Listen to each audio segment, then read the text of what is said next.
Hey there, and welcome. Today, with a little help from the experts at Pro Tax Accountant, we're going to break down something that's absolutely vital for any UK entrepreneur who's thinking about selling their business asset disposal relief. So, let me ask you something. You've poured years, maybe even decades, into your business. It's been your passion, your life's work. But when that day finally comes to sell, how much of that hard-earned money are you actually going to walk away with? Okay, let's dive into this. Just look at the difference here. On a £500,000 gain, you could be facing a standard tax bill of 120 grand. Ouch. But with business asset disposal relief, or BADR, that drops to just 70,000. That's 50,000 pounds extra, straight back into your pocket. It's not just a small saving, it is a total game changer. So, here's our plan for today. We'll start with what BIDR even is, then get into the really important stuff. Do you qualify? We'll look at calculating your savings, how to claim it, the common mistakes you need to avoid, and finally, how to plan your perfect exit. All right, let's kick things off. First up, what exactly is BADR? Let's get the big picture. So, what on earth is business asset disposal relief? Well, you can think of it as the government's way of saying thank you for all the risk and hard work you've put in as an entrepreneur. It dramatically cuts your capital gains tax rate when you sell. Now, you might actually know it by its old name, the very popular Entrepreneur's Relief. The name's changed, but thankfully, the potential for huge savings is still there. Now, this is where things get really interesting. This relief has changed a lot. It used to have a massive £10 million lifetime limit, but in 2020, that got slashed down to $1 million. And here's the really crucial part for anyone thinking of selling soon. The tax rate is going up. In April 2025, it becomes 14%, but then it's set to jump again to 18% in April 2026. This really creates a sense of urgency, right? The timing of your sale is more critical than ever. And that brings us to the main event, the big question. Do you qualify for this amazing relief? Stay with me. The next points are absolutely crucial. This is where you find out if this applies to you.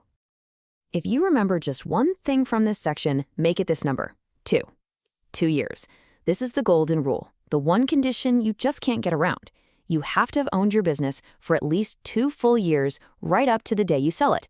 It's the first and biggest hurdle you need to clear. Let's make this real.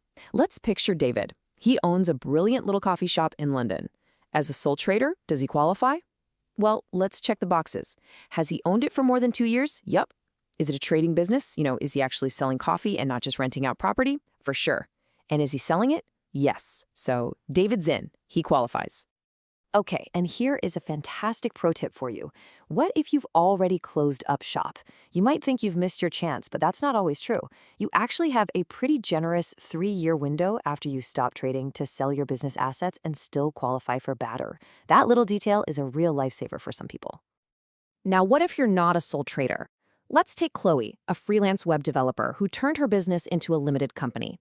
For her, the rules are a bit stricter. For 2 years, she has to be an employee or director. Her company has to be a trading one, so actually building websites. And here's the kicker. She must own at least 5% of the shares and the voting rights. And this chart makes that critical 5% rule super clear. To be what HMRC calls a personal company, you need to own at least that 5% slice of the pie. And it's not just about owning the shares, you've got to have 5% of the voting rights too, for that entire 2-year period before the sale. Okay, so you know the rules and you think you qualify. Great. Now for the really exciting part. What does this actually mean for your bottom line? That's not all. Here's where you see the real power of BADR. The calculation is actually pretty straightforward. Step 1, work out your total gain. That's just the sale price minus what it originally cost you. Step 2, subtract any allowable costs, like your legal fees for the sale. And Step 3, apply that lovely, low 14% BADR tax rate to what's left. Simple as that.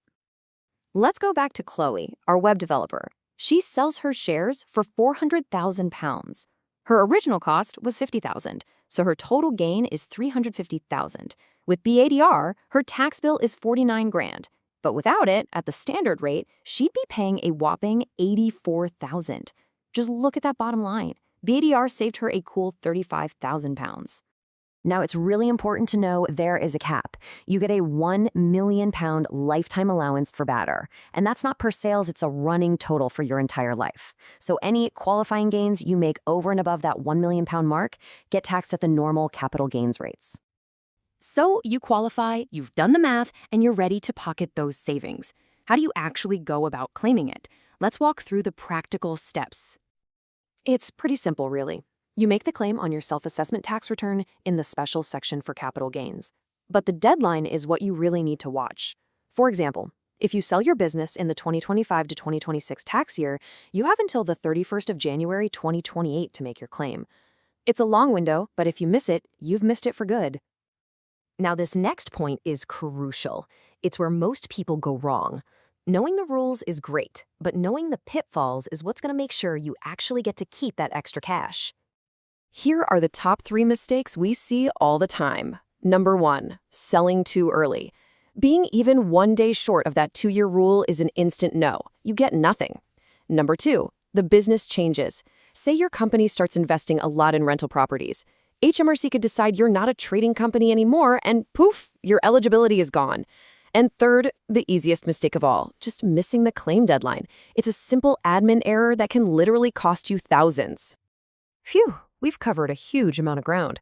So let's pull all of this together and talk about how you can use this to plan your own profitable, tax-smart exit strategy. So let's recap the key takeaways. First, BADR is an incredibly powerful tool that can slash your tax bill down to 14%. Second, that 2-year ownership rule is non-negotiable. Third, your business must be a genuine trading business. Fourth, you've got that £1 million lifetime limit to play with. And finally, the most important point, planning ahead is everything. It's essential to get the maximum saving. So I'll leave you with this question to really think about. Is your exit strategy properly tax-proof? Because planning for this well in advance really is the difference between having a good exit and having a truly great one that rewards you properly for all your hard work. As you can see, these rules can be pretty complex, especially with the tax rates changing.